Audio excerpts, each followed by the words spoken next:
Hi dear friends, welcome to my channel. And आज हम discussion करने वाले हैं एडुटेरिया में जो हिस्ट्री की टेस्ट हुई थी मेरी, test number 5। Okay, you got my point.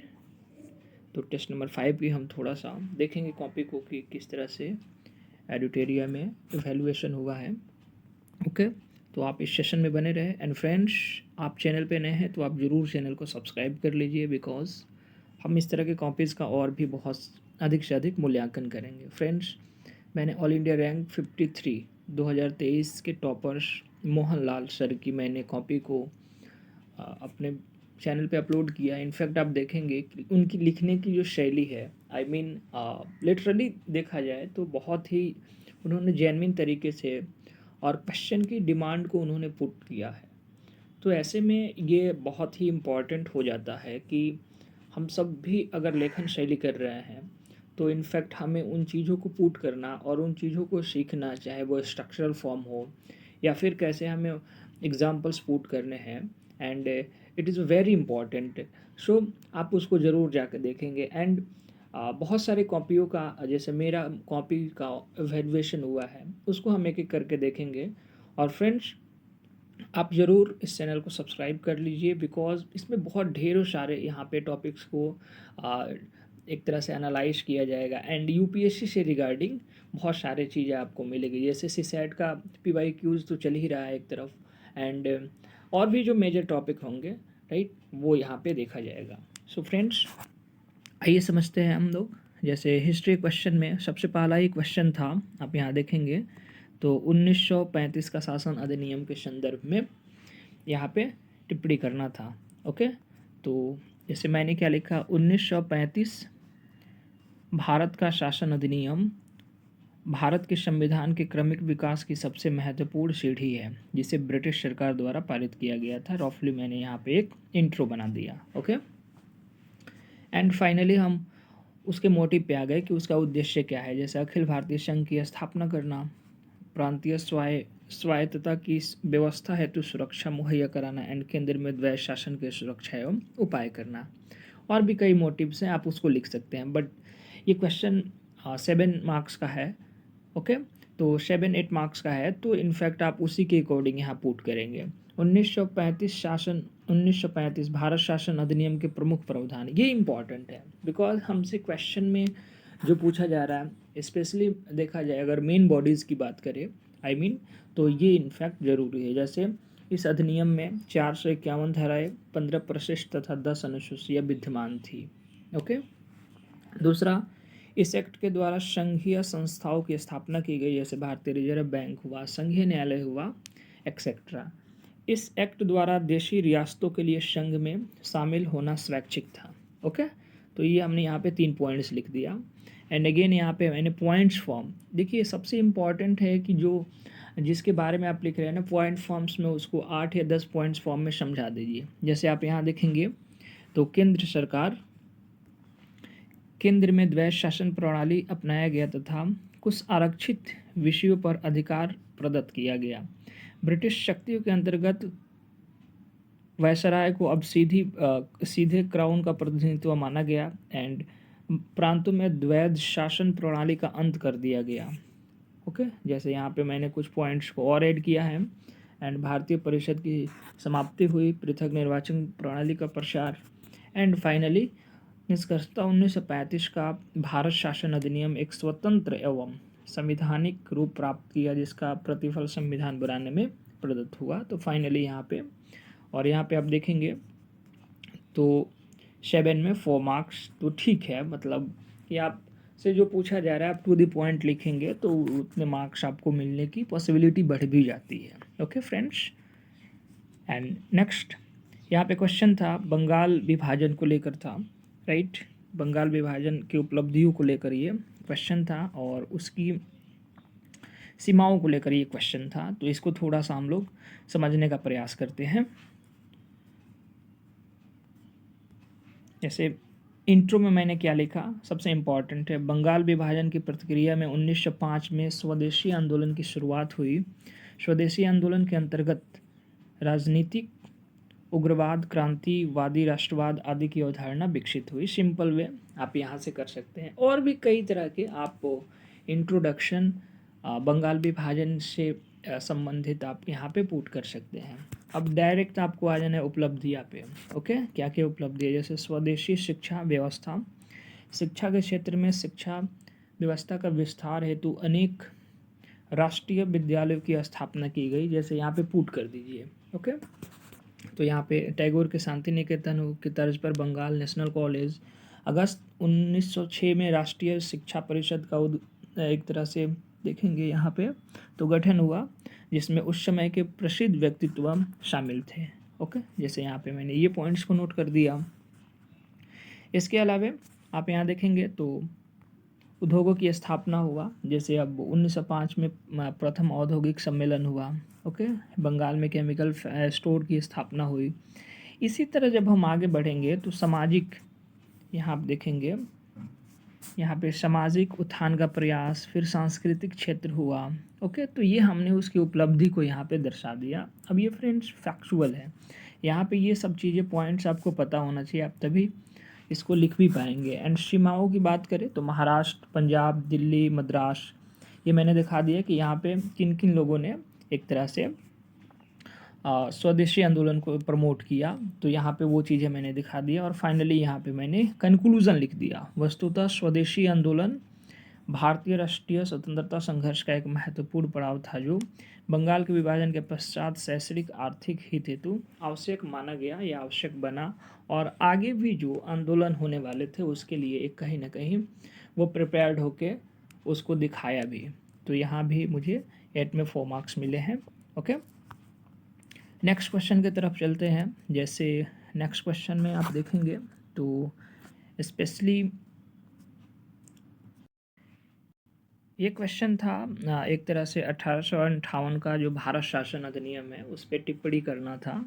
तो इनफैक्ट ये वहाँ से क्वेश्चन पिक किया गया था। ओके, तो क्वेश्चन में जैसे इंट्रो तो अगेन हम करेंगे। औपनिवेशिक काल के दौरान संवैधानिक क्रमानुसार में 1858 का भारत शासन अधिनियम एक नया परिवर्तन लाया।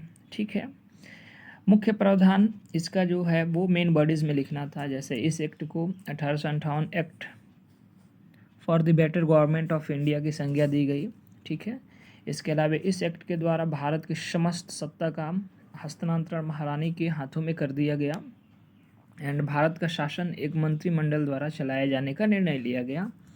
इसके तहत भारत सचिव की नियुक्ति का प्रावधान किया गया। वस्तुतः भारत सचिव के शासन में कार्यरत इंडियन काउंसिल संस्था बनाई गई, जिसके सदस्य कितने होते थे, 15 होते थे। तो मैंने प्रमुख यहाँ पे प्रावधान को लिख दिया।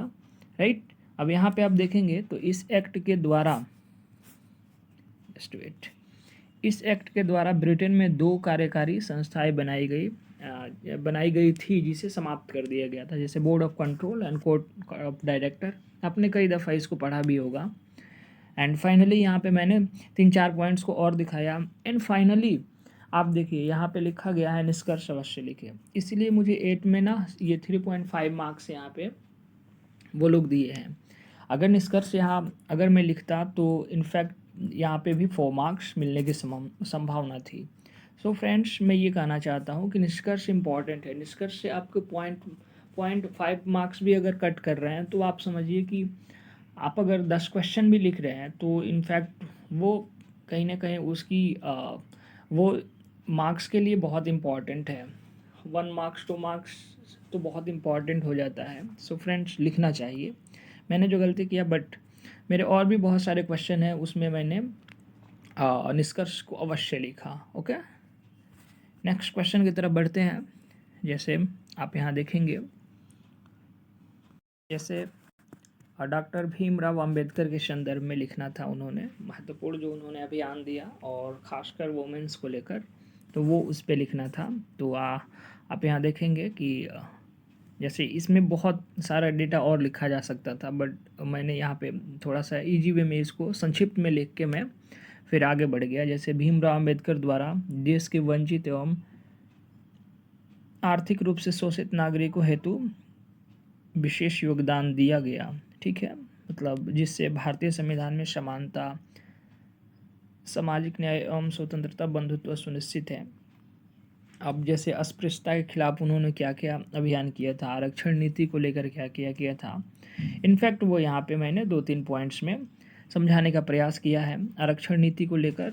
लेकिन फाइनली हमें यहाँ पुट क्या करना था, पूना पैक्ट हुआ, गोलमेज सम्मेलन हुआ इत्यादि की भी चर्चा कर सकते हैं। इनफैक्ट देखिए सबसे इम्पॉर्टेंट है कि आप कहीं भी आंसर राइटिंग कर रहे हैं तो इनफैक्ट वो चीज़ें याद रखें कि जो मूल्यांकन होके आ रहा है कॉपी आपके पास, तो इनफैक्ट जो उसमें लिखा है कि ये ऐड करना है तो आप ज़रूर उस पर काम करेंगे ताकि वो इम्प्रूवमेशन आपको देखने को मिले। और अगला जो आप आंसर राइटिंग करेंगे इनफैक्ट उसमें उस चीज़ की फुलफिल हो, यानी कि वो कम्प्लीटली दिखे उसमें, उस वो प्रेजेंटेशन एक। सो ऐसे में ये बहुत इम्पॉर्टेंट हो जाता है कि फिर से जो इवैल्यूएशन कॉपी है उसमें जो जो मार्क्स जो जो उसमें पॉइंट्स दिए गए हैं जो आपको ऐड करने हैं, दैट मीन्स वैल्यू एडिशन, वो बहुत ही इंपॉर्टेंट रोल निभाता है। ओके, नेक्स्ट मैंने यहाँ पे लिख दिया जैसे मंदिर प्रवेश आंदोलन हुआ, महिला सशक्तिकरण के बारे में स्पेशली मैंने यहाँ पे लिख दिया जैसे क्या क्या उन्होंने किया था, राइट। और जैसे संविधान में क्या क्या दृष्टि है, तो यहाँ हिंदू कोड बिल भी यूज किया जा सकता है। ओके, एंड फाइनली निष्कर्ष पे आए तो निष्कर्ष में मैंने यहाँ पे लिख दिया, निष्कर्षतः संवैधानिक मूल्यों के अधीन रहते हुए अंबेडकर समानता, बंधुत्व एवं न्याय को सभी तक पहुँचाने का लक्ष्य को संदर्भित करते हैं। अगेन मुझे यहाँ पे भी 7 में 3.5 मार्क्स मिले हैं, ठीक है। हालांकि 4 मार्क्स यहाँ मिलना चाहिए था, बट मैं अगेन बोलूँगा मार्क्स मैटर नहीं करता है, मैटर करता है कि आप कंटेंट को कैसे आप प्रेजेंट कर रहे हैं। ओके, तो इस चीज़ को समझना बहुत ही इम्पॉर्टेंट है।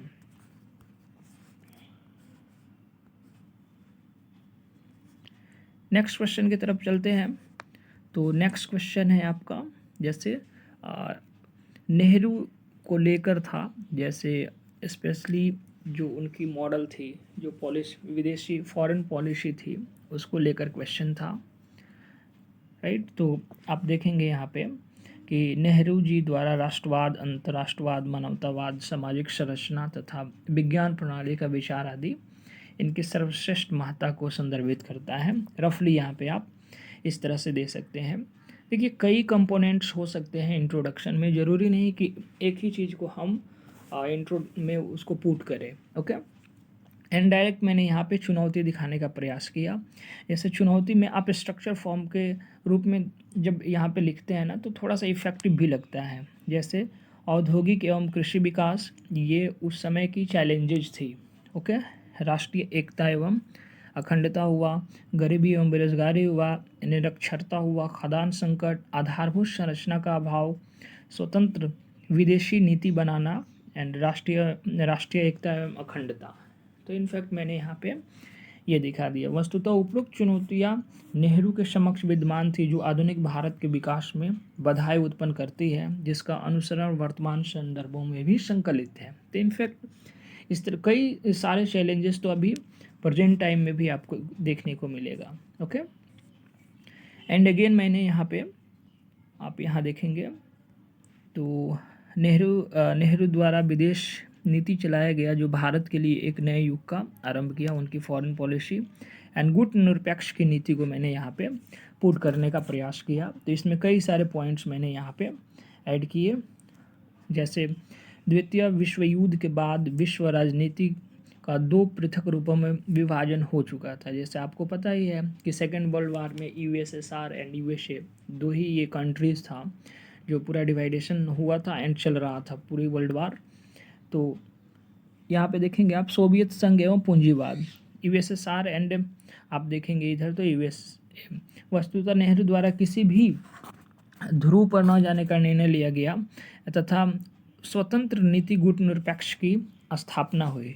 जैसे नेम आपने पढ़ा होगा ना, तो उसी के बारे में रफली यहाँ पे लिखना था। ओके, एंड फिर अगेन यहाँ पे गुट निरपेक्ष नीति को निम्नलिखित कारणों से अपनाया गया। रीज़न क्या है वो मैंने यहाँ पे डाल दिया। जैसे नए भारत को आर्थिक विकास हेतु समग्र तकनीकी एवं आर्थिक सहायता की आवश्यकता थी, उसको लेकर। इसके अलावा यहाँ पे मैंने 4-5 पॉइंट्स को यहाँ पे पुट किया। जैसे भारत दो दो ध्रुवों से अलग अलग एवं स्वतंत्र राष्ट्र बिना दबाव प्रणाली का रहना चाहता था। ये तो फ्रीडम है। गुटनिरपेक्षता गांधीवादी विचारधारा की पोषक थी, जिसमें गांधी की आदर्श समन्वित थे। भारत की भौगोलिक सीमाएं साम्यवादी देशों से जुड़ी थी, अतः पश्चिमी देशों के गुट में शामिल होना एक तरह से अदूरदर्शी कदम होता। और यहाँ पे आलोचना क्या क्या हुआ था उसको मैंने यहाँ पे इनफैक्ट दिखाने का प्रयास किया है। इसके अलावा अब आधुनिक भारत के निर्माण में भूमिका क्या है उस पर हम थोड़ा सा चर्चा कर लेते हैं। जैसे संविधान निर्माण हुआ, मिश्रित अर्थव्यवस्था हुआ, राइट। तो इसके बारे में भी आपको 2-3 पॉइंट्स को जरूर यहाँ पे प्रेजेंट करना है। तो और भी बहुत सारे पॉइंट्स हैं जिसको लिखा जाना चाहिए, जैसे पंचायती राज एवं ग्रामीण विकास, विज्ञान एवं प्रौद्योगिकी। तो इसमें सब में आपको 2-3 पॉइंट्स, कृषि एवं औद्योगिक विकास हुआ। तो इनफैक्ट ये चीज़ें आपको ज़रूर पुट करना है। एंड फाइनली निष्कर्ष में क्या लिखना है? निष्कर्ष वही नेहरू द्वारा दिया गया महत्व एवं विचार वर्तमान भारत के संदर्भ में भारत राष्ट्र में आर्थिक महत्ता प्रदान करता है, जिससे 2047 तक विकसित भारत का लक्ष्य निर्धारित किया गया है। तो इनफैक्ट ये मैंने एक पॉजिटिव यहाँ पे दिखाने का प्रयास भी किया है। ओके, तो यहाँ पे अब देखेंगे थोड़ा सा इसे भाषा शैली की ज़रूरत, भाषा शैली में सुधार की इनफैक्ट ज़रूरत है। तो फ्रेंड्स कोई नहीं, यही तो हमें सीखना है। फिर भी यहाँ पे मार्क्स मुझे 19 मिले हैं। नेक्स्ट क्वेश्चन था आधुनिक राष्ट्रवाद के उदय के कारण एंड और भी उसके प्रभाव का आकलन करना था। तो फाइनली हमने इसको कैसे लिखा वो देखिए, आप यहाँ चेक करेंगे। आधुनिक राष्ट्रवाद का विकास उपनिवेशवाद के साथ जुड़ा हुआ है। उपनिवेशवाद के दौरान विभिन्न संघर्षों द्वारा राष्ट्रवाद की चेतना सृजित हुई। ठीक है, रफली आपने बना दिया। एंड अगेन अब यहाँ पे रीजन को दिखाया, जैसे आर्थिक असंतोष, औद्योगिक नीति, कृषि नीति आदि शोषणकारी व्यवस्था पर निर्धारित थी।